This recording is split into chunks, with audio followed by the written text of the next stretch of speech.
옛날 마산은 많은 어부들이 모여 사는 작은 바닷가 마을이었습니다. 이곳 사람들은 매일 바다에 나가 물고기를 잡으며 생계를 이어갔습니다. 그 중에서도 한 어부 영수는 마을에서 가장 용감하고 능숙한 뱃사람으로 유명했습니다. 영수는 매일 새벽마다 가장 먼저 바다로 나가 배를 띄웠습니다. 그는 어떠한 거친 파도 속에서도 두려움 없이 배를 몰았고 항상 가장 큰 어획량을 기록하며 마을 사람들의 존경을 받았습니다. 하지만 영수에게는 한 가지 걱정거리가 있었습니다. 그의 아버지 또한 어부였는데 어느 날 바다에서 실종되고 말았습니다. 이후로 영수는 매일 아버지를 생각하며 언젠가 다시 만날 날을 손꼽아 기다렸습니다. 하루는 유난히 하늘이 흐리고 바다에 폭풍우가 몰려오고 있었습니다. 마을 사람들은 오늘만큼은 출항을 미루자고 말렸지만 영수는 그 말을 듣지 않았습니다. 이럴 때일수록 바다 속 깊은 곳에는 커다란 물고기들이 있을 거야. 영수는 혼자서라도 출항하기로 마음먹었습니다. 배를 타고 멀리 나간 영수는 갑자기 커다란 파도에 휘말리며 방향을 잃었습니다. 폭풍우 속에서 한참을 헤매던 영수는 결국 기진맥진해져 배에 누워 잠이 들고 말았습니다. 영수가 눈을 떴을 때 그는 이상하게 몽환적인 세계에 들어와 있음을 깨달았습니다. 그곳은 바로 용왕궁이었습니다. 눈앞에 거대한 용왕이 나타나 영수를 맞이했습니다. 영수야, 너의 용기와 인내심을 오랫동안 지켜보았다. 덕분에 나는 너의 특별한 소원을 하나 들어주고 싶구나. 용왕이 말하자 영수는 망설임 없이 대답했습니다. 아버지를 다시 보고 싶습니다. 용왕은 잠시 생각에 잠기더니 깊은 목소리로 말했다. 내가 바다와 모든 해양 생명을 존중하고 보호하겠다는 약속만 한다면 너의 소원을 들어주겠다. 영수는 망설임 없이 고개를 끄덕였습니다. 물론입니다. 제 평생을 바쳐 바다를 지킬 것입니다. 순간 용왕이 영수를 바다의 가장 깊은 곳으로 안내했습니다.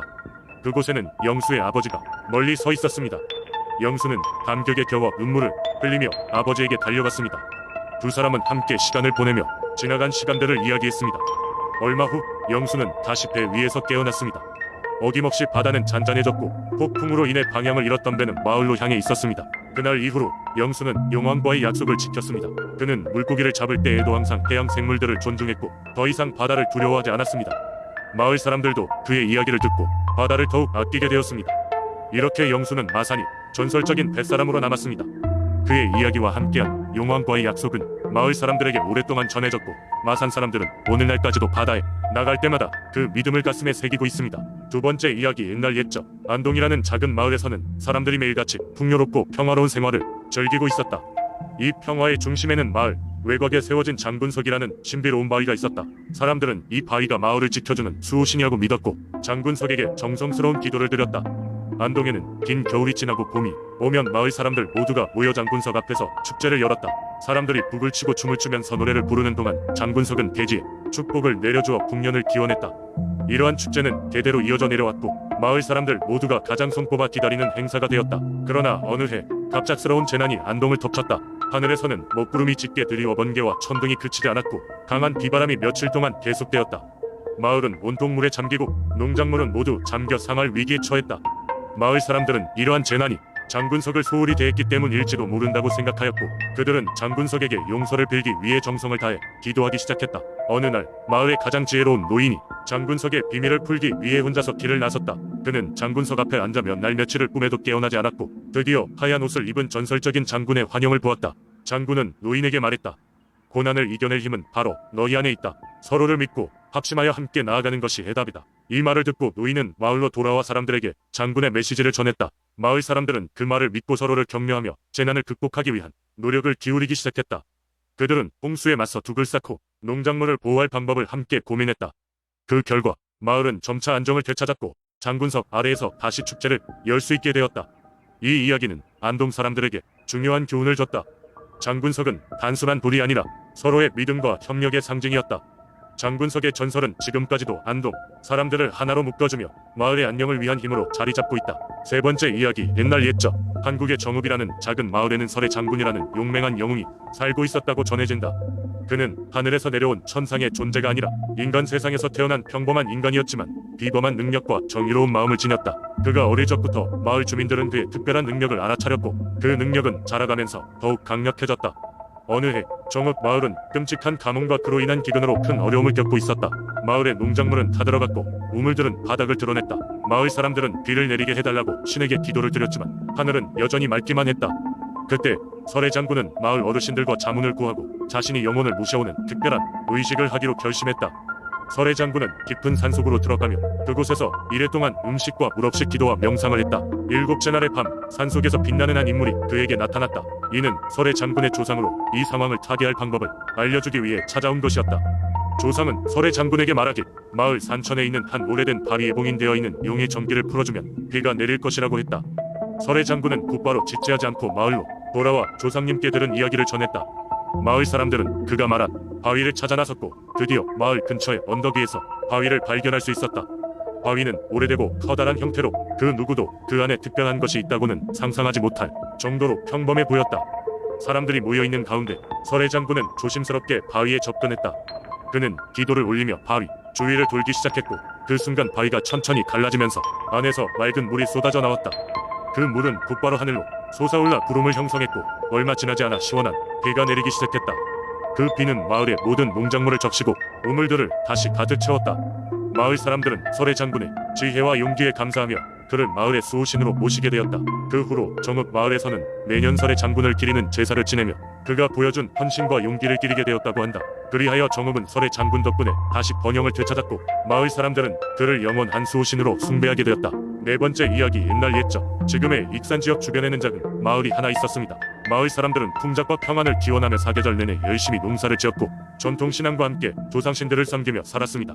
이 지역은 자연이 드넓게 펼쳐진 곳으로 사람들은 자연과 조화를 이루며 살아가고 있었지만 때때로 알 수 없는 재해가 찾아오기도 했습니다. 어느 해 예기치 않은 가뭄이 마을을 덮쳤습니다. 봄부터 시작된 가뭄은 여름이 되어도 끝날 기미가 보이지 않았고 마을의 강은 바닥을 드러냈으며 논밭은 메말라갔습니다.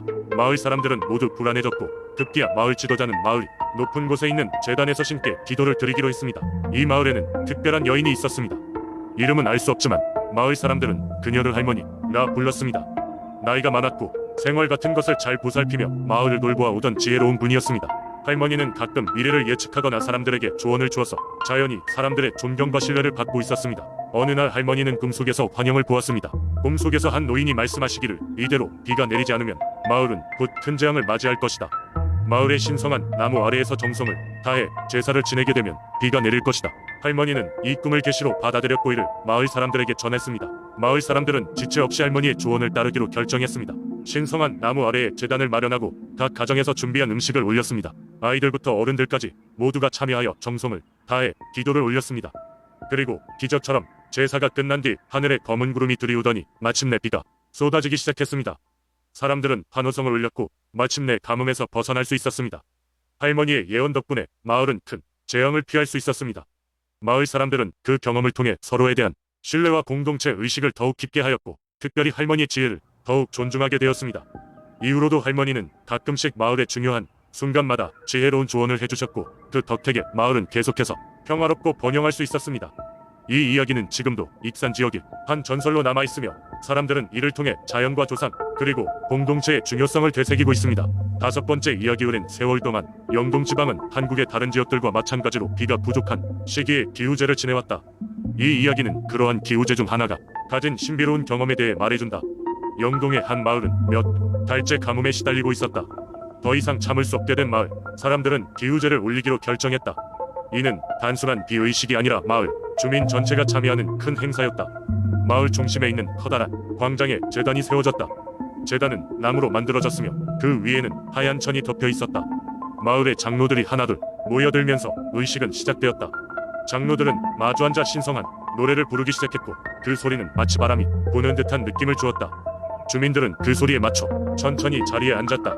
얼마 지나지 않아 마을에 무당이 등장했다. 그녀는 흰 옷을 입고 있었고 손에는 붉은 지팡이를 들고 있었다.